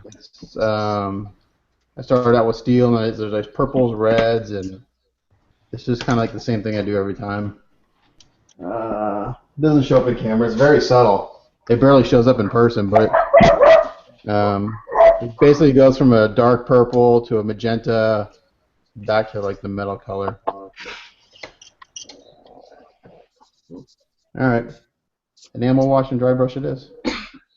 Clem wash. Clem wash. Yeah. I meant to get some at the store while I was there today. Clem wash. You realize he's gonna market it, label it. You know. It's supposed to smell like bleach. It's supposed to smell that way. Gotta change your Good diet. protein for you. Yeah, Use it as a lotion. It's gonna look like salty tapioca in a bottle, but it's gonna. How does something look like it's salty? More like it should taste, right, Mike? Give it a taste. Try it out. I wouldn't know. Thankfully, I wouldn't know.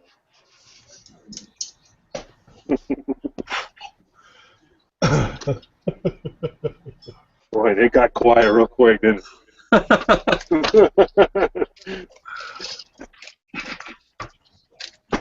Yeah. No, I'm busy resolving an issue, so give me a. I'm going back. I'm going silent again. Oh. That's fine. Oh no, what are we gonna do? I mean, just the room got quiet. Everybody got. Nate. Yeah. Nate. What? Nate. What? Am I mute? No. Oh. Don't mess up. He's trying to distract you. Yeah, this thing is huge. So she said. Yeah, it is. It's the first time it's the first time I've ever done a 148 Valkyrie, and they're really pretty damn big. I mean, considering what this thing's going to look like on a launch arm, if I can pull it off, pretty awesome, pretty epic. Oh shit. Around here. No pressure, Nate. We're all watching you. That's right. Yeah. Is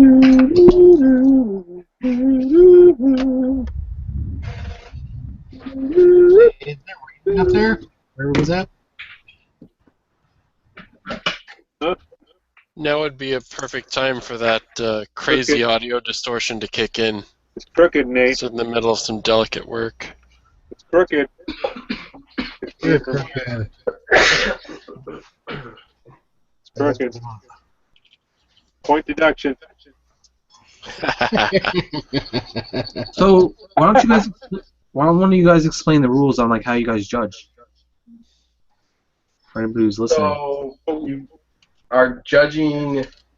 Well, first off, you have to be in. You have to be part of the in crowd.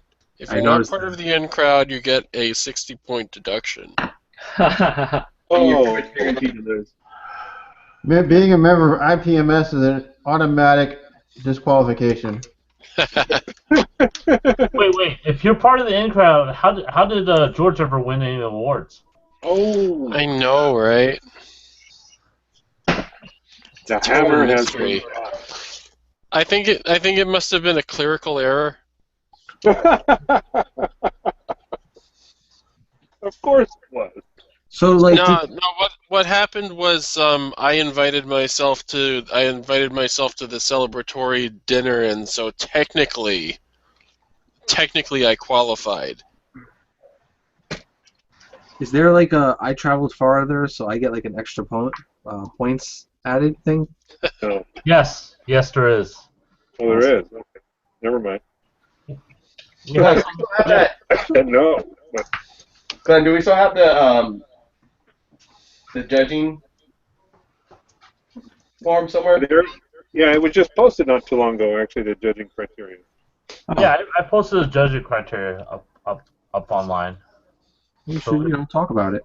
We could post that. Yeah, we could discuss it. I mean, it's a balance between a demerit and a merit system. So we start off with the demerit system. Each kit starts off with I don't know. I'm just naming a point value for right now. Let's say 40 points. So based off of that, you get points deducted if you miss seam lines, if you have bad paint, if you have decal silvering. Basically, your basic build skills as point deductions. Now, where you can gain points is if you put in a nice pose, put on a nice base, went with a 1980s kit and made it look fantastic. Massive points. If you made mods, you get points for that. But then, if you make mods, you get points for it. But then if you execute those mods poorly, you lose points for that. So, we try to do a kind of a healthy balance between your build skills. We mostly focus a lot on build skills, and then go on to like aesthetics as a second, as a secondary to that. So I just put up our guideline. Oh yeah, there we go. We've had it out there before, and I think it's available on their site. Well, I'm just saying, people don't read. You know how it is. Yeah. Well, I'll go. I mean, Clem's going through it. I'm going through it. Yes. Yeah, it's just like you said, the construction will look at seam lines, nubs, sanding marks, scratches, gaps. So that's the construction. That's 20 points right there, and then there's another 20 points for the finish, which is whether it's painted or unpainted, paint pools, decals over ring. That's like you mentioned, and you can see right here on the screen. That's of all the different things that we look for. And then there's modifications, LEDs,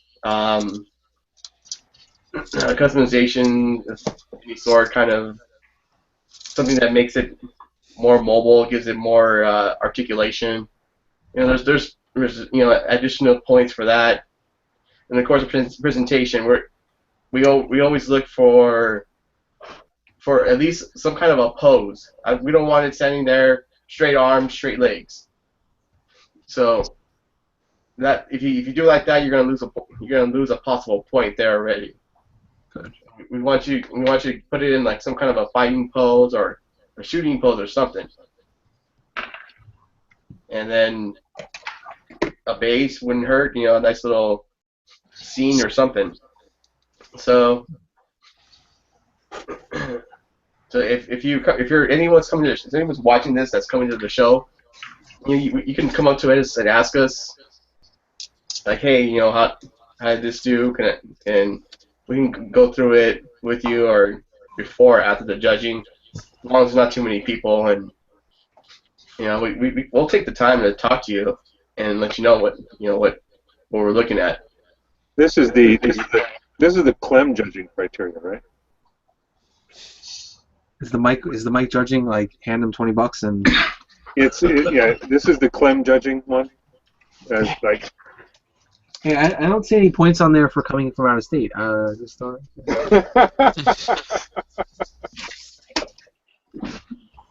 where the $20 comes in. I have a question. Like, this is something I always have issues with at the IPMS shows.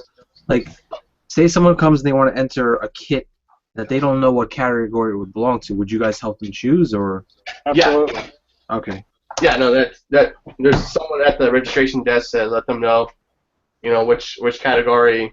They're all experts. Not that many categories, so. The first year I entered, I didn't know any. And in fact, I still have a hard time with it because I'm not familiar with all of the different genres and everything. So when I first showed up, I was like, yeah, where does this one go? Where does this one go? I got that table over there, that table. I had to ask about four times. So it'll be clearly labeled. It won't be too hard to figure out. So we like to take IPMS as our example and try to improve upon that.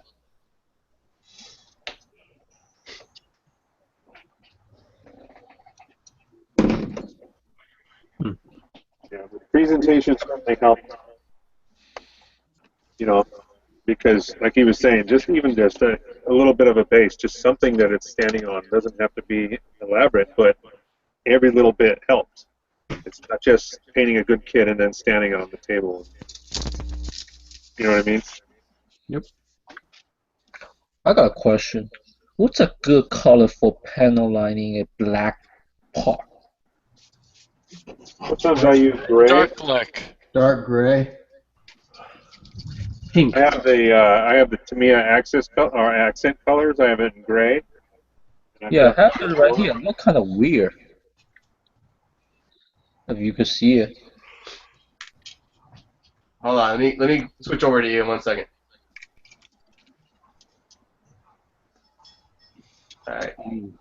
Yeah, it's not focused in, but. So what is that? That's gray. That's gray on black. Yeah. Okay, I see that. This one. It's kind of hard. You really can't do much else with it unless you darken it up. Mm. You could highlight the black. Huh? You could highlight the black a little, like a little lighter color than the actual paint itself. That's what I do with black. If I'm gonna be doing like panel lines on black, I I won't do like a flat, straight black. I'll do a little bit lighter so that I can actually see a panel line. When I do a black, like I'll do a black panel line. Yeah, I'm tempted to wipe the black out and paint a little bit lighter. Well, you don't have to. If it's not decaled, you could just do it now. You don't have to strip it. Too thick. It's got 3 layers on it. Jesus. They got a primer, got a base color, and black. That's 3 layers. And a gloss, sorry. Oh, shit. Yeah. Let's see how it comes out. That's pretty good.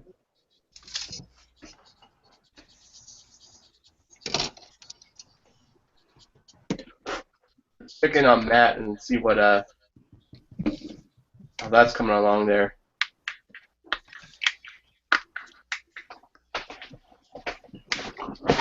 If you can tell, but I did a brown wash and wiped most of that off, and then I just dry brushed it, so it's pretty. Yeah. So it looks dry and like it's dusty, but not too dirty. You said you did a brown wash, right? I did a brown wash, yeah. Yeah, I can see a little bit of the brown. Yep. You can, I mean, you probably know this, but you can do your enamel wash in multiple colors simultaneously, and they'll all mix together. Yeah, I learned that kind of when I was doing the brushing techniques. That I just kind of went back. I kept going between all my colors, and the more I did that, the more natural it looked. It just like one color just didn't stick out. Yeah, when I did the 3 kits on my diorama, I used black, gray, and white. Actually, no, I'm sorry, a brown, gray, and white, and just did little freckles all over them. And then when you wash it, they'll all just kind of meld together and muddy, make some muddy, kind of a dirty Right. effect. Ooh, Exactly the look I was going for right here, actually. hey, It's kind of what I had in my mind when I was thinking what this should look like. So. I got a George. I have a question for George because he's the Xeon nut. What up?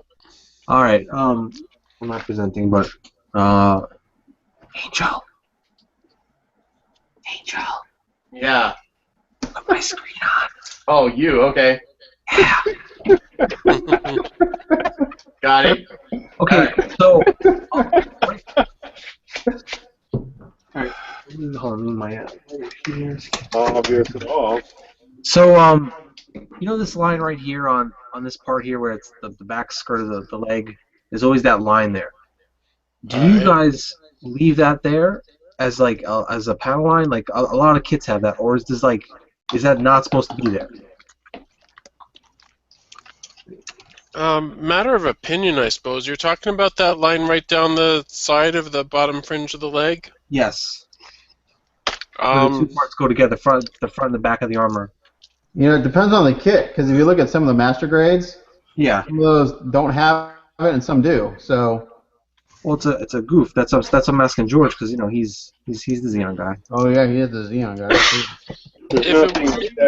There's nothing that says you can't create a panel line there. Yeah. Well, I mean, it's already there. It's hey Lee, do you want this there or not? I can't really see. That's what I mean. Just describe it and make it more, Which one? bring it out more. No, Mike, it's not historically accurate. Oh, okay, Dan. Well, that depends on if it's an early April goof or a late April 0079 goof. They changed the production line. It'd be a rainy day goof. It's supposed to be a Thunderbolt goof, so. I didn't know Dan was online. I could just glue these parts together anyway. It doesn't matter. Always talk about historical accuracy. When are you expect to have it done, Chris? Whenever I feel like it, Lee. You're not doing your job right. Okay. So you're still panel lining with the gray? Yep. It looks decent after a while. Yeah. Gotta remember when you flat coat it and everything, it'll dull down a bit. Yeah, I figure. That's why I did my little SD Sotheby. I did that with the gray on black done. It actually almost looked like blue after I had flat coated it. You say? I did gray, like the Tamiya gray on a black gun on my little SD Sazabi. Uh-huh. And after I had flat coated it after that, it almost looked kind of a bluish gray. I guess that would. Yeah, it's almost because I bought that too. It's got a tinge of purple to it. Mm-hmm. It's not. I don't think it's. It didn't look bad at all. In fact, one of the guys, in fact, Nate was going. It almost looked like a Tron gun on pictures I've taken of it because it looked lit up like it was lit up blue. Yeah, I remember that.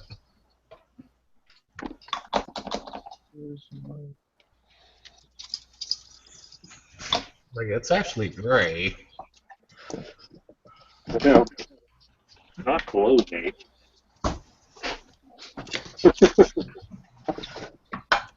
Hey, man. I still got all my vision. I don't know about you 3-year-olds. I'm surprised you're still there working on it, Nate. I figured you would have had like 5 smoke breaks since. Wow.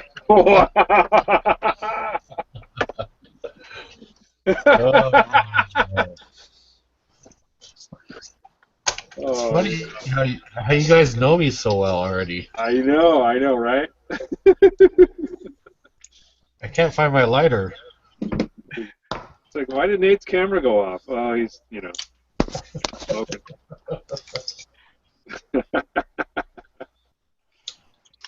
Good one, Angel. Well, he wants to roll with us. Can I do decals, Angel? I can step away from here. Oh. Oh, Oh, you want somebody else to moderate? You want to moderate? Struggle is real. The last time I volunteered, you said shut up and switch off my Because screen. it was my turn. Let me talk. Wow. All right, then you keep going then. You're doing just fine. Speaking of talk, you got 14 minutes. Should I spend the next 14 minutes talking about SCGMC and how awesome it is? And to get t-shirts? That's And overrated. kids? Overrated. well, after this session, Only I have because you're not coming this year, you jack. I think someone wants to get booted from the chat. So I kept my mouth shut. See, someone's learning.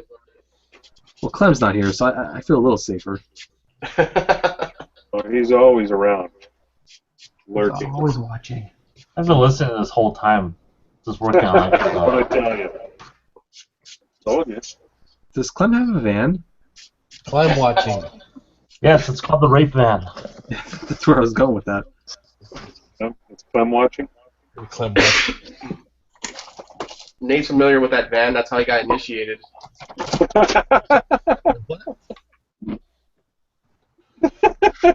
What? He doesn't even want to remember. He's blocked it out. Nate gets really excited when you tease his nipples. Yeah, I do. Good night, everybody. Good at that. I'm almost jealous for Yuki. Who just took off? Let me say goodnight. Who's leaving? He doesn't like to talk about nipple play. Like, I'm out of here. Either that or you need some private time. That's later, Matt. Come on. Go rub one out.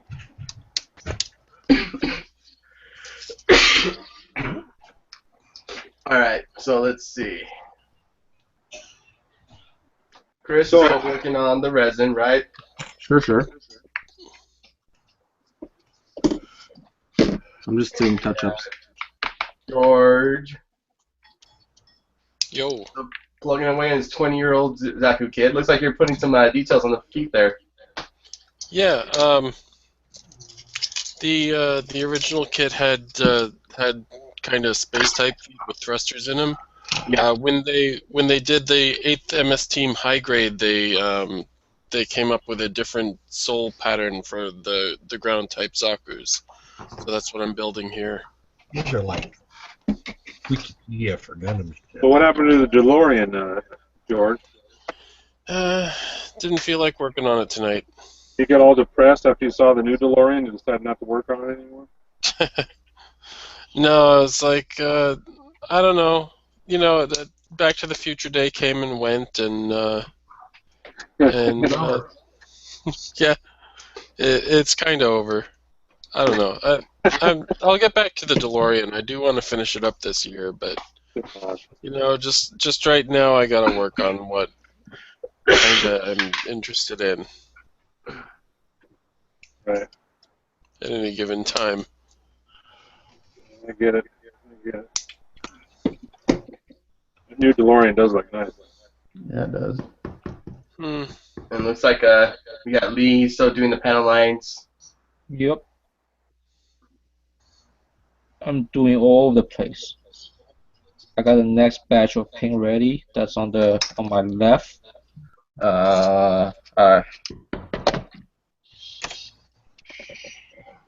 Somewhere on that table. Oops. And I have these ready to be panel lined. Your work area is so nice and neat, man. Yep. I have OCD, so. I thought Mike was bad. I know, right? You see how nice this stuff was? You want a 360 view? Oh, hold on. Let me get back to you. What are you trying to show me? What trying to show everybody how bad my shit is? This is from I guess on my right side. That's the right half of the. Oh, you got those Polish kids. The what? Those organizers from Poland. Yep. Wasn't that cool? And that's on my spray side. And Those are nice, though. I think they're expensive. I got shelves on top, of course. Very nice, very nice. Nice and clean. OCD. Perform surgeries in there on your off time, or what? What happened? I said, do you perform surgeries in there on your off time, or what? You know, I try to be Dexter. You know. So your spot now, Mike, just looks like fucking shit. See, I got a few paint racks now, hanging on the wall. Mike's gonna go sit in the corner for a while. I'm gonna be like in the seated position, just like leaning back and forth. Good job, Angel. You Rocking back and forth. You broke Mike.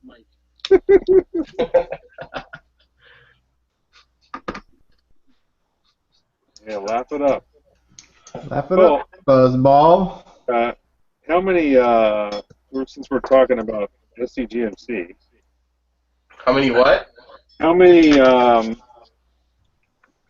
raffle prizes do we think we have so far? I mean, I know we posted some pictures earlier. Some pretty cool We'll get to stuff. that. We'll get to that. All right. Well, you got 8 minutes, so get to it already. Somebody wants to know. Make my rounds real quick. All right, Nate, you gonna make it? You gonna be okay? Are you out for a smoke break? Probably. You're probably out for a smoke break. Oh my God. Oh, we only got 8 minutes left. I better go burn one.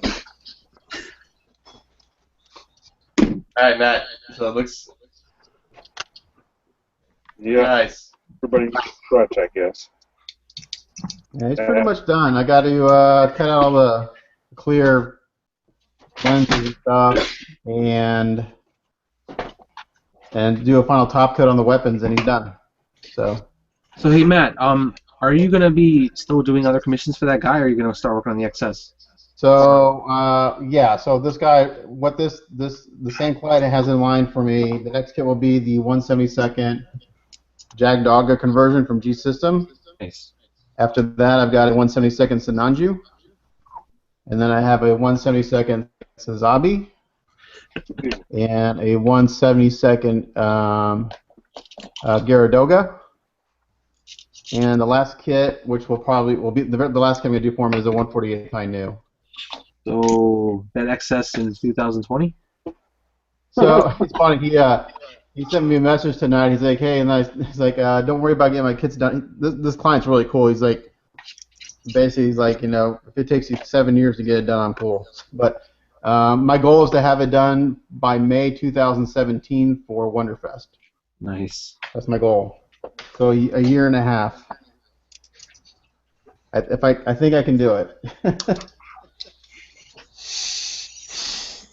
A lot of kids.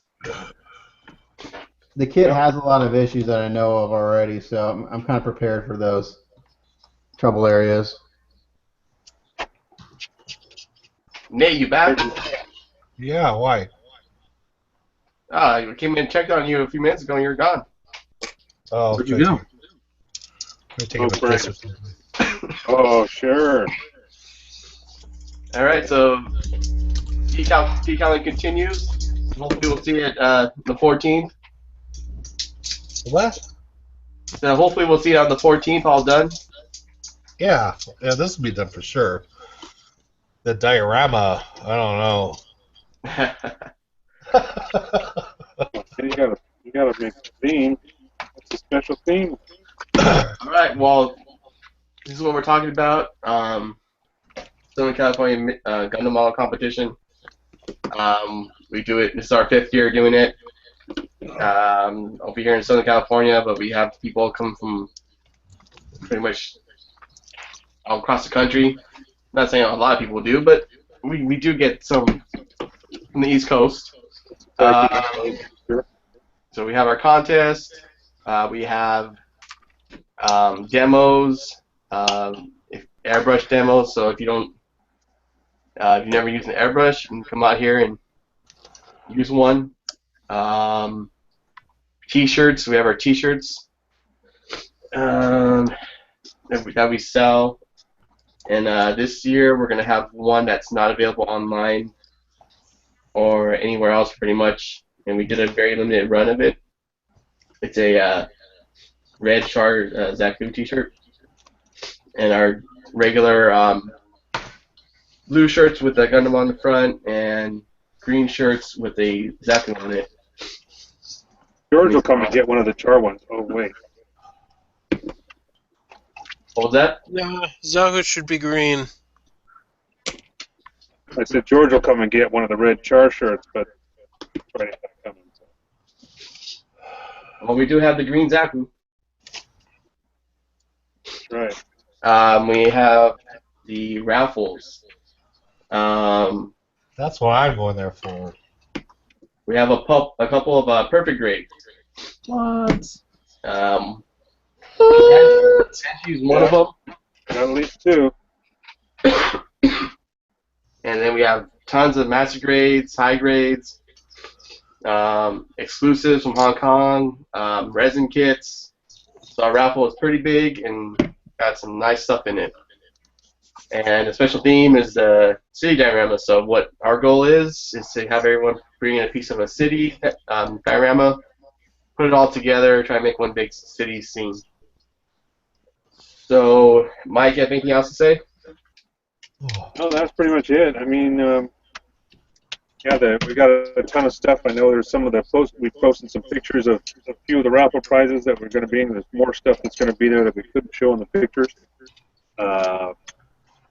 At least 2 perfect grades, like he said. One was Banshee Norn, and the other one I think was a Wing. I think a Wing, yeah. Yeah, Wing. So those are 2 really nice kits, and then there's also some other non-Gundam stuff too. I think that's in there. A couple of Macross kits, some other stuff. So anyway, bring all your kits. Doesn't matter what it is. Doesn't have to be Gundam. It could be anything sci-fi anime.